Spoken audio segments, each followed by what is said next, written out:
லூக்கா நற்செய்தி 14ஆம் அதிகாரம்.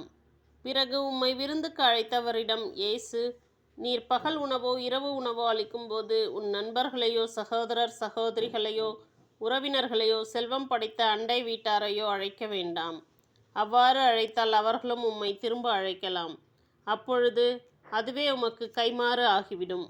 மாறாக நீர் விருந்து அளிக்கும்போது ஏழைகளையும் உடல் ஊனமுற்றோரையும் கால் ஊனமுற்றோரையும் பார்வையற்றோரையும் அழையும். அப்போது நீர் பேறு பெற்றவர் ஆவீர். ஏனென்றால் உமக்கு கைமாறு செய்ய அவர்களிடம் ஒன்றுமில்லை. நேர்மையாளர்கள் உயிர்த்தெழும்போது உமக்கு கைமாறு கிடைக்கும் என்று கூறினார். பெரிய விருந்து ஊமை. இயேசுவோடு பந்தியில் அமர்ந்திருந்தவர்களுள் ஒருவர் இவற்றை கேட்டு அவரிடம், இறையாட்சி விருந்தில் பங்கு பெறுவோர் பேறு பெற்றோர் என்றார். இயேசு அவரிடம் கூறியது, ஒருவர் பெரிய விருந்து ஒன்றை ஏற்பாடு செய்து பலரை அழைத்தார். விருந்து நேரம் வரவே அவர் அழைப்பு பெற்றவர்களிடம் தம் பணியாளரை அனுப்பி, வாருங்கள், எல்லாம் ஏற்கனவே ஏற்பாடு செய்தாகிவிட்டது என்று சொன்னார்.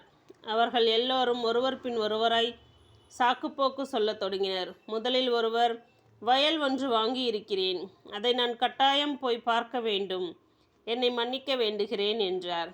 நான் 5 ஏர் மாடுகள் வாங்கியிருக்கின்றேன், அவற்றை ஓட்டி பார்க்கப் போகிறேன், என்னை மன்னிக்க வேண்டுகிறேன் என்றார் வேறொருவர்.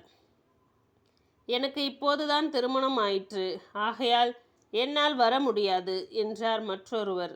பணியாளர் திரும்பி வந்து இவற்றை தம் தலைவருக்கு அறிவித்தார். வீட்டு உரிமையாளர் சினமுற்று தம் பணியாளர்களிடம், நீர் நகரின் வீதிகளுக்கும் சந்துகளுக்கும் விரைந்து சென்று ஏழையர், உடல் ஊனமுற்றோர், பார்வையற்றோர், கால் ஊனமுற்றோர் ஆகியோரை இங்கே கூட்டி வாரும் என்றார்.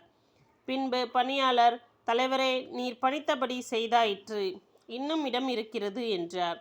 தலைவர் தம் பணியாளரை நோக்கி, நீர் வழியோரங்களிலும் நடைபாதைகளிலும் போய் எனது வீடு நிரம்பும் அளவுக்கு மக்களை வற்புறுத்தி கூட்டி வாரும்.